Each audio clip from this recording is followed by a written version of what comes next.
ہاں بھائی تیرے باپ کی قبر کون سی ہے، تیری ماں کی قبر کون سی ہے، ان کو کہے گا کہ اٹھو میرے حکم سے قبر سے، اس کے والدین اٹھیں گے، قبر سے اٹھیں گے، بتلاؤ تمہارا رب کون ہے، جو جس کو تم کہتے ہو وہ تو تمہیں نظر نہیں آتا، میں تمہیں نظر آتا ہوں، دیکھو زندگی موت میرے ہاتھ میں ہے، زندگی موت میرے ہاتھ میں ہے، میں مارتا ہوں، میں کس زندہ کرتا ہوں، مرے ہوئے کو میں، اللہ نے مار دیا، میں نے، جس کو تم اللہ کہتے ہو اس نے مارا ہے، میں نے زندہ کر دیا، میری ربوبیت میں کوئی شک رہتا ہے؟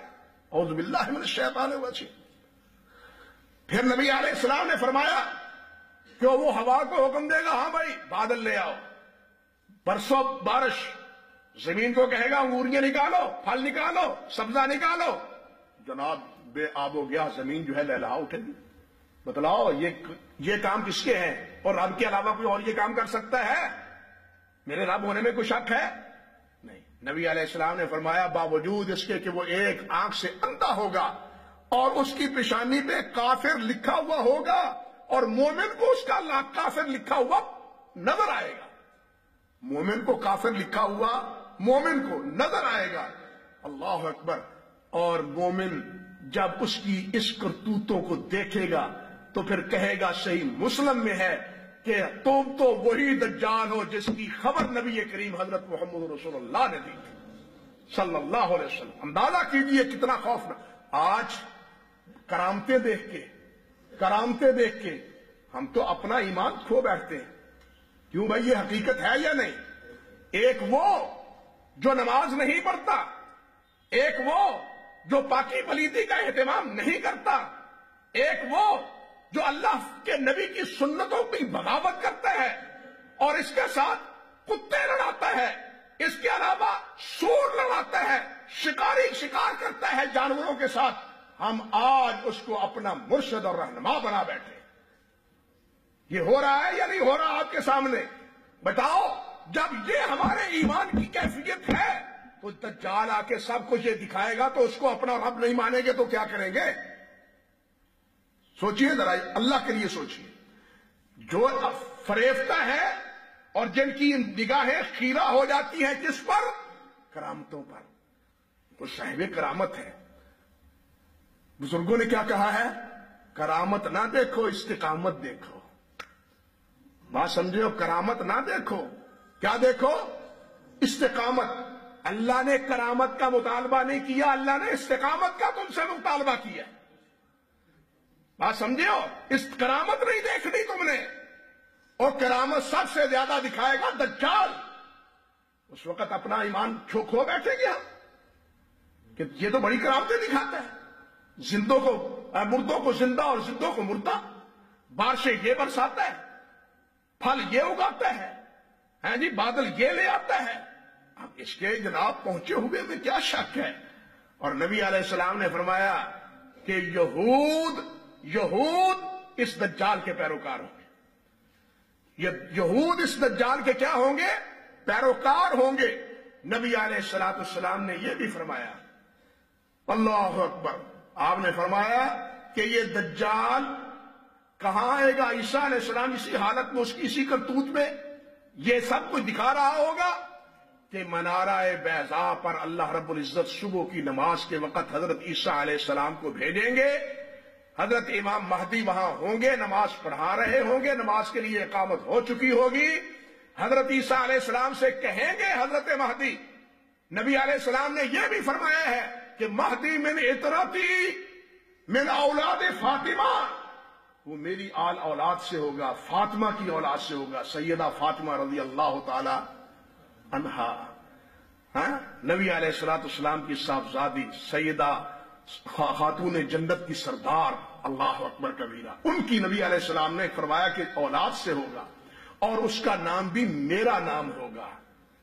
ہندوستان میں ایک بڑا فتنہ محمد مہدی کا ہوا تھا 9ویں صدی میں، اس کا نام بھی محمد تھا، اس کی والدہ کا نام بھی فاطمہ تھا، اسی بنیاد پہ مہدوی فرقہ چل نکلا اور لوگ گمراہ ہوئے اس کے پیچھے۔ اتفاق ایسا ہے، یعنی اتفاق ایسا کہ اس کی والدہ کا نام بھی فاطمہ اور اس کا نام بھی محمد، اور کہنے لگا میں مہدی ہوں، مہدی مر گیا، نہ عیسیٰ علیہ السلام آئے نہ دجال آئے، لوگوں نے اپنا ایمان کا کباڑہ کیا۔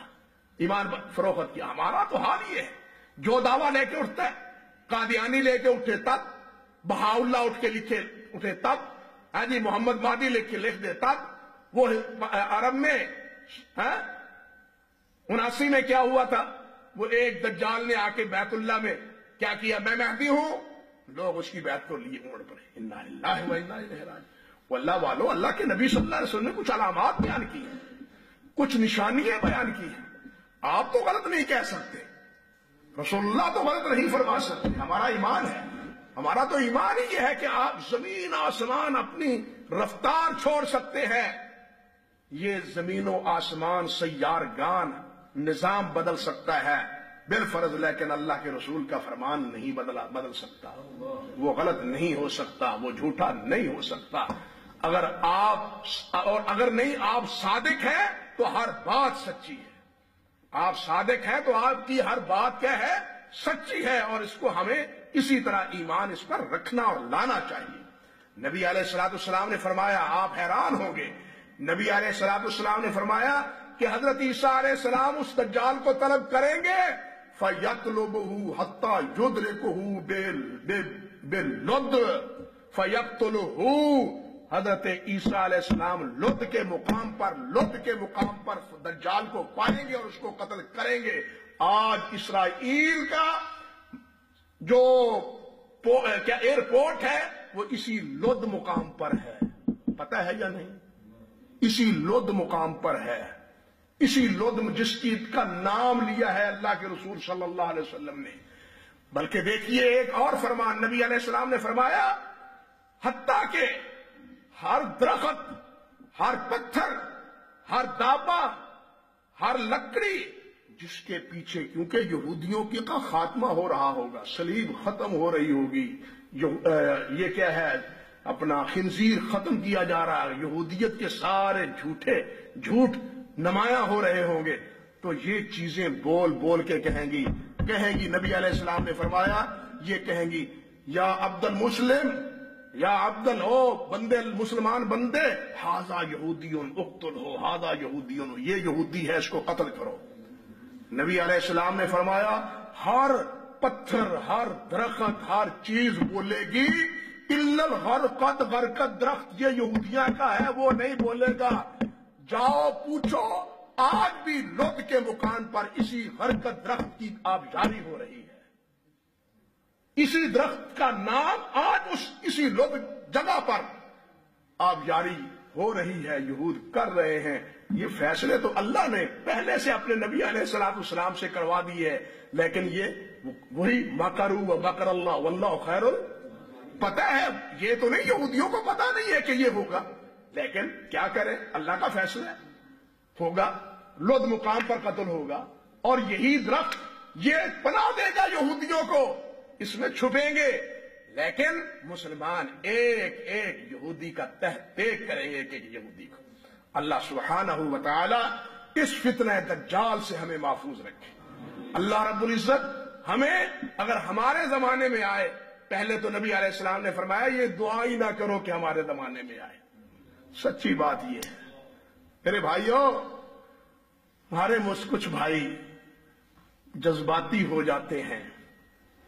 ایک چیز میں ہونا بھی چاہیے، یہ کچھ محبت کا، پیار کا ایک تقاضا ہوتا ہے، ہماری زبان سے بھی نکل جاتا ہے، کاش ہم نبی علیہ السلام کے دور میں ہوتے، آپ کے پیچھے نمازیں پڑھتے، جہاد کرتے، آپ کی زیارت کرتے، آپ کی دیدار سے آنکھیں ٹھنڈی کرتے.